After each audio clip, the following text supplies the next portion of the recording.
Good morning everyone, welcome to Beyoutiful TV. My name is Camellia. I am the founder of Beyoutiful Vietnam, Vietnam's first lifestyle concierge and educational brand dedicated to women. I am currently living in Ho Chi Minh City, one of the most exciting cities in Southeast Asia. This is a place when I get to see people from all over the world, and as a businesswoman living in this fascinating city, one of my favorite things to do is to connect opportunity for myself and other businesswomen to meet and learn from each other. And as for today, I am invited to a very special place to meet a friend of mine, Aimee, and we're gonna go through to discuss on a very important topic. Follow me. Wow, a very nice Christmas tree. Merry Christmas, everyone. In Vietnam, Christmas is not really a big thing for us, but it's getting more and more popular now for party, gathering, and enjoy good time together, good food, and also opportunity to exchange gifts as well. So I'm holding a gift now for Aimee, and I cannot wait to see her.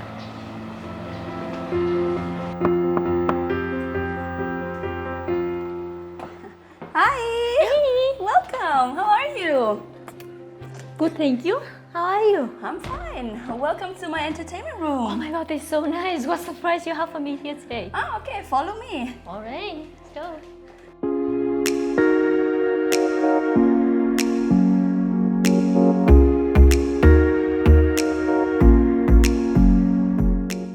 Wow, finally get to see you. And that is my friend Aimee.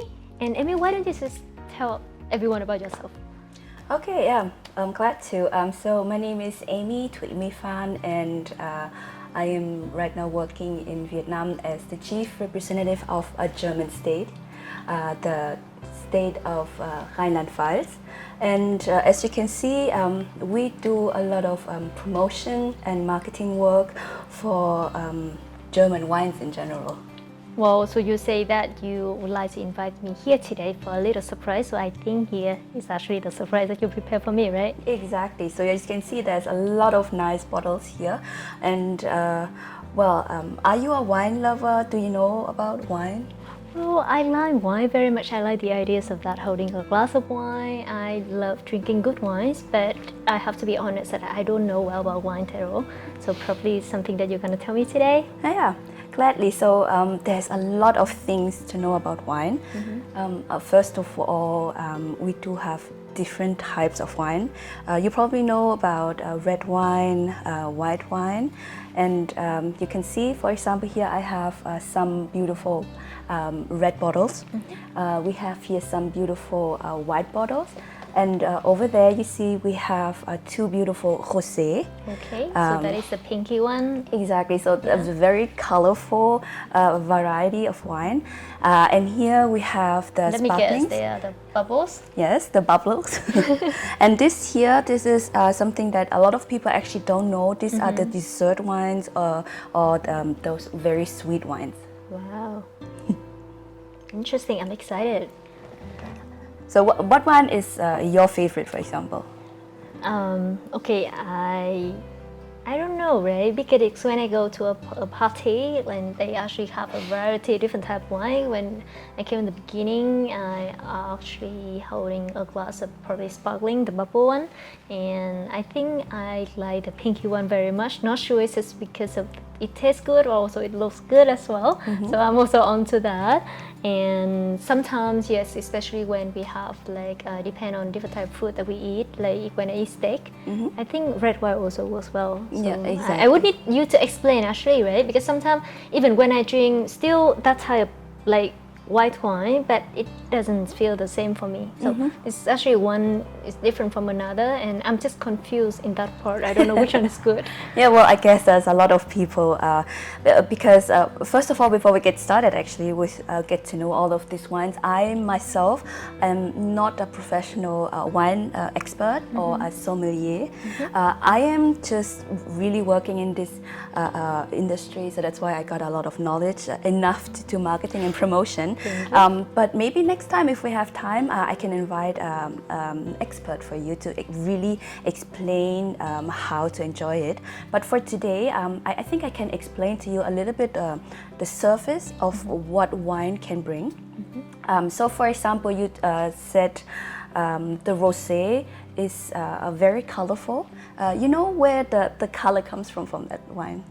Well, I suppose that, okay, wine is made from grape juice. So probably it's a fermented process that actually create the color of the wine, if I get it right. Yeah, that's actually right. Yeah, so you probably know more than I think. No, so normally wine is grape juice fermented, right? And grapes, we have more than 6,000 or 7,000 different kind of grapes.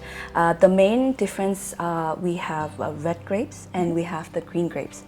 And usually the white wines are made of green grapes, and the red wines or the rosé are made from the red grapes. And here this special edition here, the sparkling ones, can be made from both actually.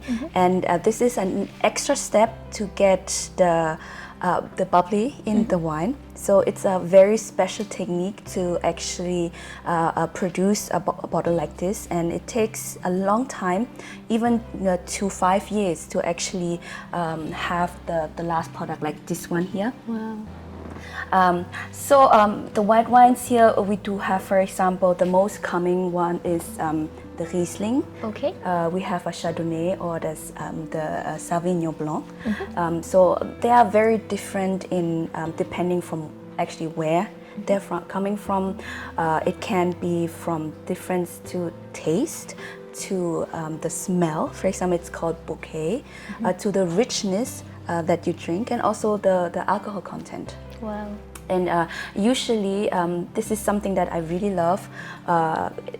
White wine is very suitable for Asia, especially Asian cuisine. So that's why I think this is a treasure that a lot of Vietnamese need to get to know more.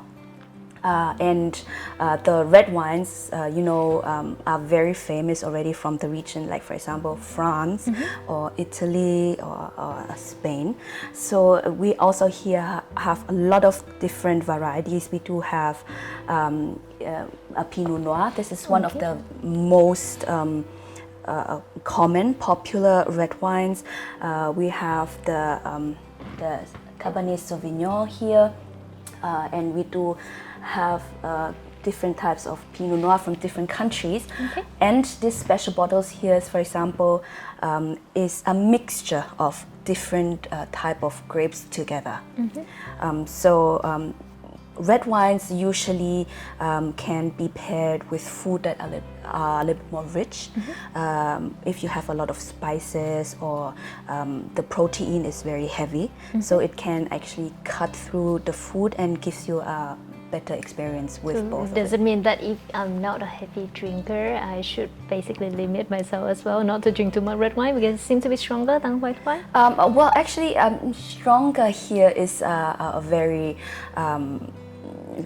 actually not a right definition, because strong in taste, strong in smell, and there is also strong in alcohol.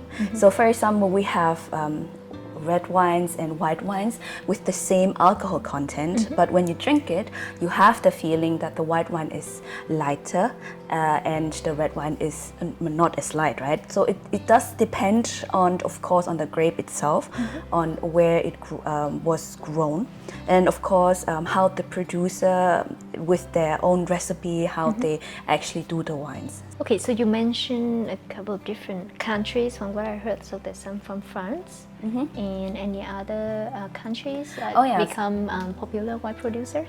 So originally there are kind of like two definitions: the old wine world and the new world. So for example, the old wine world is all the European countries, like mostly France, Italy, Spain, Portugal, Hungary, Germany. These are the countries with a very long history of winemaking. It goes back to 10, 12, 15,000 years. And we have here wines from Hungary, we do have wines from Germany, from France, from Italy. this one, a special bottle here is, for example, from Italy, but made by a Vietnamese lady. Oh. Yeah, so it's called Tam. So it's also very diverse in heritage. I think I heard the story somewhere, but I can't really remember. Thanks well, for... maybe next time if we meet our sommelier, then he can tell you a little bit more. Yeah, so and especially also the sparkling wines here, we have a very nice champagne. Have you heard of the name champagne? I have, and then most of the time when we drink a glass of wine, which is very bubbly, and people say, well, let's have a champagne, especially during New Year. And I see here as well a couple of different bottles, and this one is champagne, but this one is not.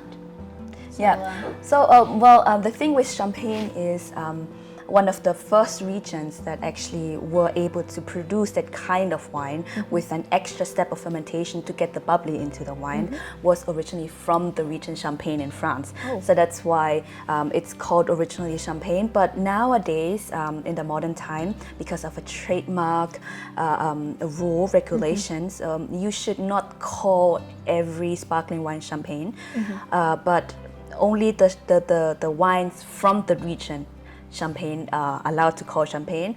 Other wines, for example, are mostly called sparkling wines. Okay, and last but not least, these brothers, how do we call them? So these are very special wines. So these are called Portified wines or dessert wines or sweet wines, or especially, for example, these two here, when the fermentation is over already, but the wine producer want it to be higher alcohol content, they put, for example, spirits in it, like a whiskey or something really, really high alcohol content to mix it, and that's why we called it Portified wine. So it's very high in alcohol, but it can also be very sweet, so it's easier to drink. Okay. Well, that is so interesting, and from what you said, I was just trying to kind of connecting all those small pieces in my head. And I have another question for you, right? So I have seen that you talk about wine from France, from Italy, and some other major country probably that I have heard of as well, like Chile, in Vietnam, they're very popular. But those countries like Germany and Portugal, I have never heard of them. Yeah, are they not good or not famous? Or unfortunately, yes. So Germany is famous for a lot of things, for its beer, its cuisine, or even for its cars and technology. But from wine, it does not have such a good reputation as the neighbor countries. But for example, because I am the representative of one of those states, Rheinland-Pfalz, which is a very famous and actually Germany's number one wine-grown regions. I want to introduce to you a little bit of about German wines. So you can see Germany is famous for its white wine. Because Germany is one of the most northern regions where you can actually grow grapes. So that's why the green grapes are suitable for the climate, for the soil. So that's why we produce a lot of white wines. Most famous is our German Riesling. Okay. How would you say that? Riesling? Riesling. Riesling. Yeah, so it's the R, you don't roll it. So it's a R. So if I pronounce it my way, I would say Riesling.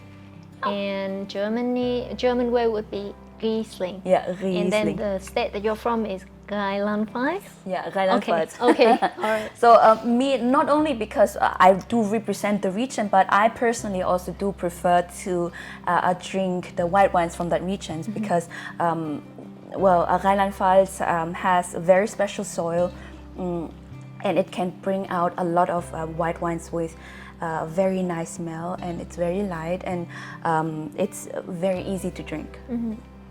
So, which we probably can drink later, and you can tell me if you like it or not. Sure, I would love to try. But I think before we drink, right? So you can see I have here a lot of different glasses. Can you make the difference of what they are used for? Okay, I can give it a try. Yeah, I think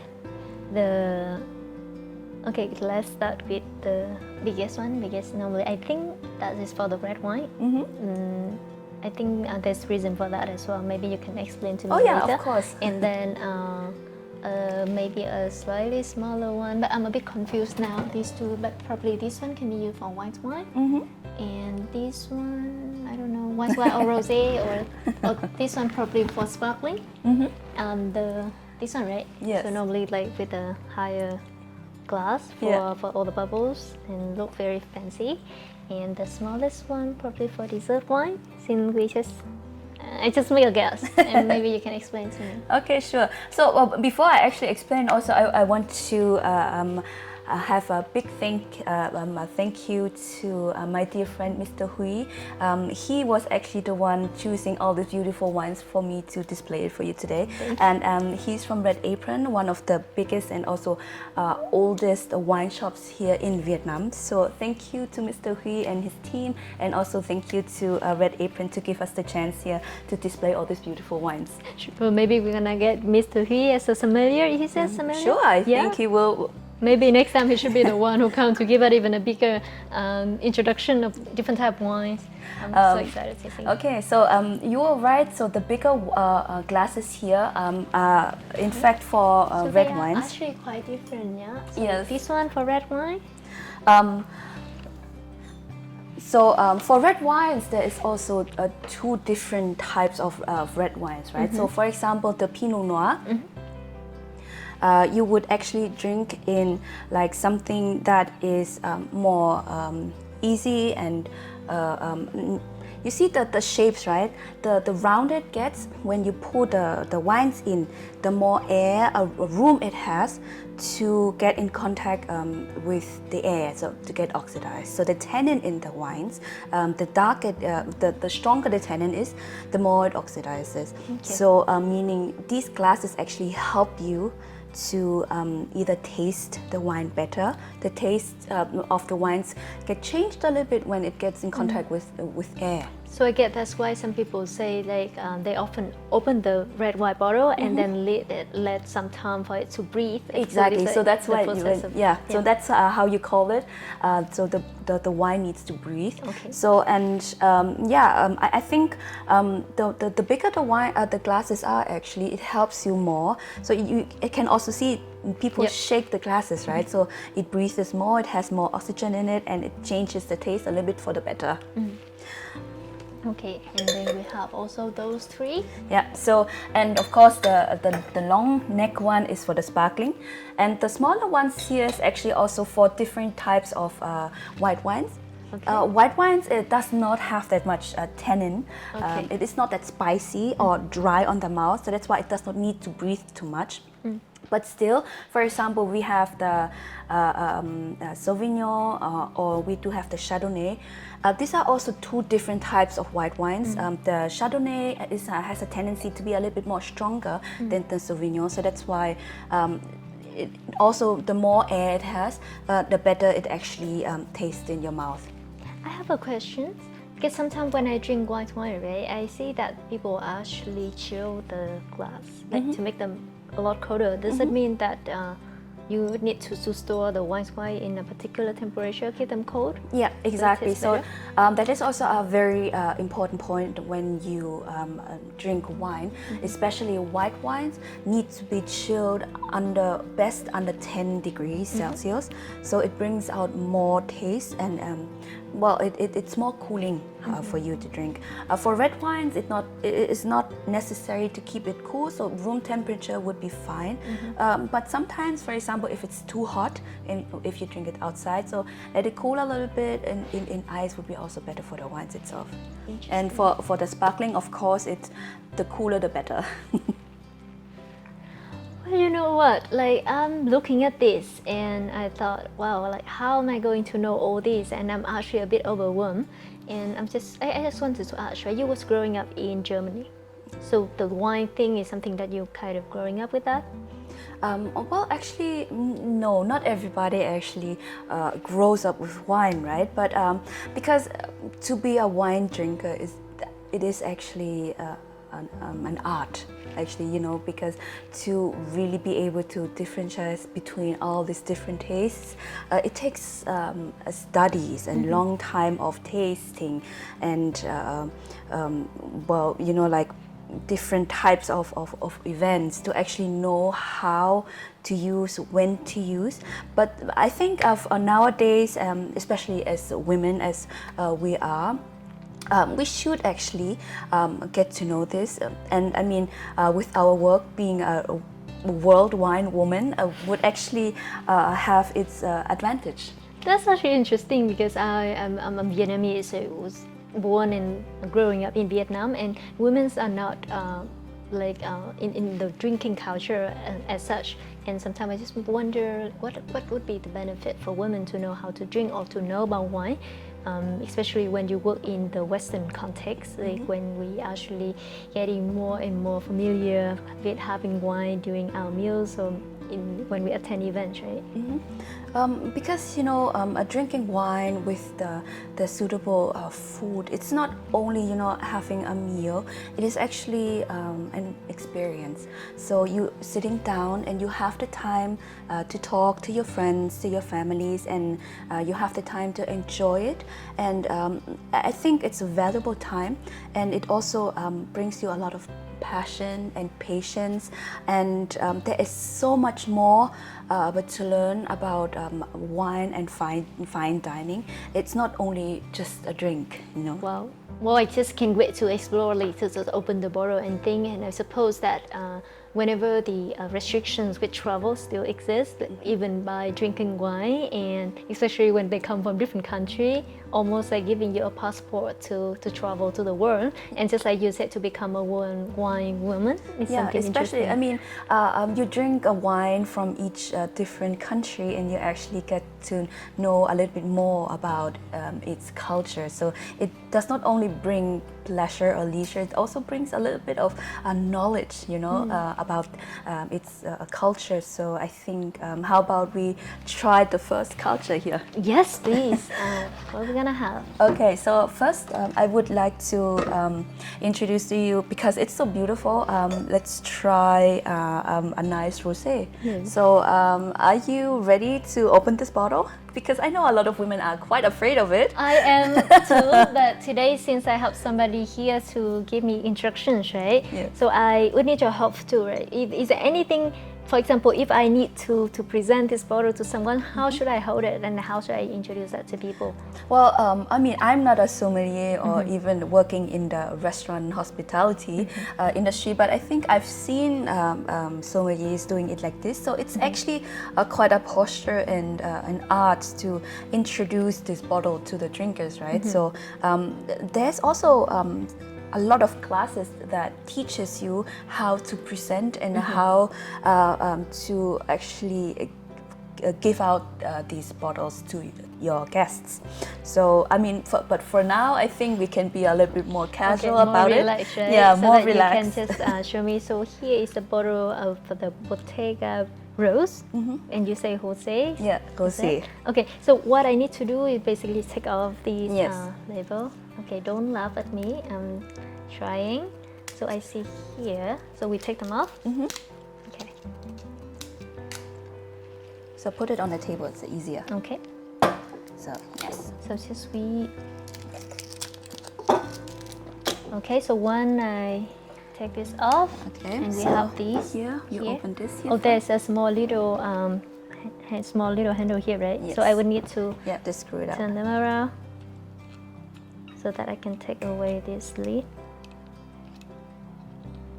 Is it? Ta-da!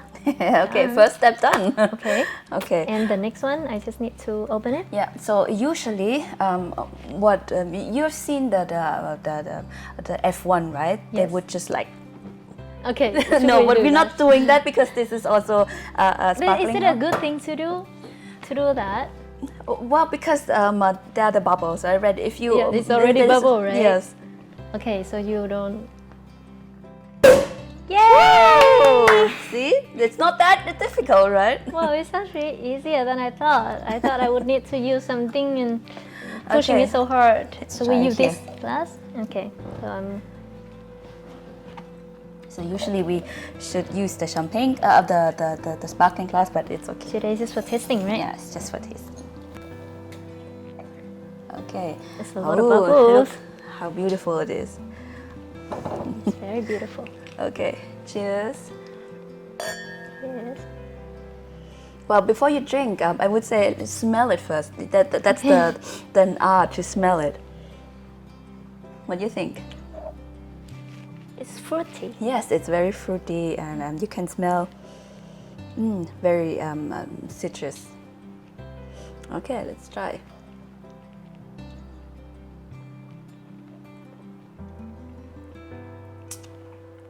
Oh, very refreshing, right? Oh my god, it's so nice. Wow. I feel like we can sit here forever and just finish one by one. Well, I think sparkling wines in Vietnam is actually not that popular. It's very difficult to sell, but I think for a hot day like today, for example, sitting in your living room, listening to nice music, or at in your garden or your balcony, drinking cool sparkling like this, it's actually very refreshing. Yep, so nice. Okay, so normally when you taste 1 sip, 2 sips. So that's why let's open another bottle. This is one of my personal favorite. This is a German Riesling. Riesling? Yes. Okay. So let's try this one. We just need to open, right? So this is a screw. Cyan. Yeah. Okay, I can do that. This is more simple, right? Okay, so can we use this just glass? get this glass. This is a small little one.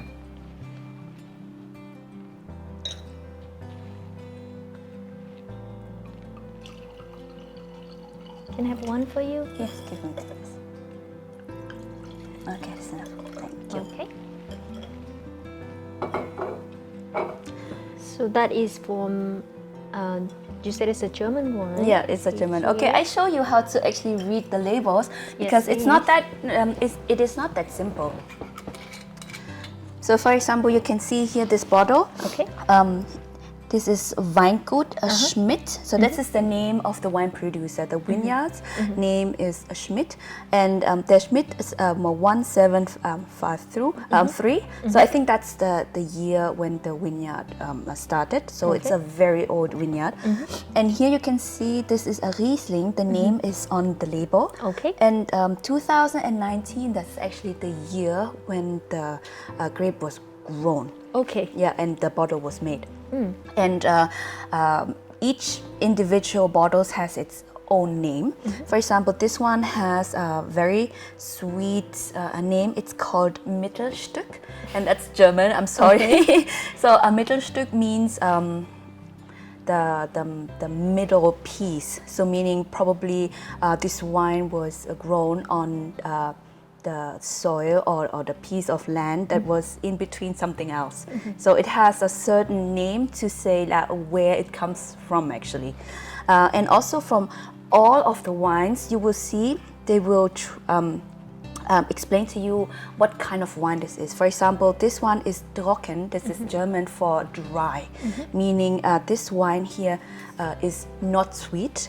It is drier and probably because it's a Riesling, more acidic, more fresh in taste. So let's try. Wow. Cheers. Cheers. So shake it a little bit and then smell. Okay. This one is different. What can you smell? I'm trying to tell. Yeah, so this is very special. So you have a little bit of, when it comes into your mouth, you taste a little bit sweet, but then when it goes down into your throat, the sweetness is over and it is dry and acidic, typical for the Riesling. So this one is actually quite special because the taste and the smell of it is so complex. You can actually not have one word to describe it, right? When you say dry, what does it mean? Like dry versus wet? Or? Well, normally the dry comes actually when you drink, for example, the red wine, right? Of the tannin. The tannin is a chemical that makes your how you call it? It absorbs oxygen. So normally, if you have it in your mouth, it turns your mouth very dry, very quickly. So, and that's actually where it comes from because wines, either if it's white or red, it does have tannin. Red wines more than white wines, but they all have tannins because of the fruit itself. So the dry comes from that definition, right? So there are some more dry, there are some less dry, but it is the definition of when it does not have any sweetness. And of course, you do have sweet wines as well, so you will not call it dry. You can call it off dry or semi-dry or clearly sweet, like for example, our dessert wines here. Okay, it's very interesting. Okay, so I think for this, get all the basics for the day, and probably we should meet up again. Oh yeah, sure. I mean, how about I can arrange a nice event with some of our good friends, with our ladies, where we have an actual wine expert to come in to actually explain to us how we drink and how to pair it with nice food. Yes, that's an excellent idea, because I just feel like, yeah, something is missing, and I forgot that since we have so many different type of wine, what should we pair with them so that they can, like, we can enhance the taste of all the wine and also the food as well. And actually today I have a small little gift for you. So maybe we can think of something we can do in the future. Okay, nice. Wow, chocolate. I love it. You actually know wines can also be perfectly paired with nice chocolate, you know. But I think that's something we save it for later. Yeah, for another session, because it's even more complex than only wine or food, you know. Wow, that's so amazing. Aimee, thank you so much for your time and to tell us how to become a one wine woman.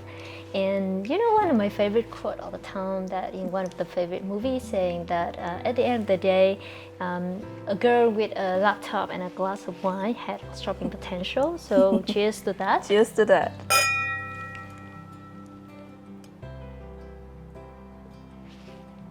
Yeah, so thank you, Camellia, to coming by, and hopefully next time we can see you with some of our other friends, and we can have a nice fine dining experience with beautiful wines.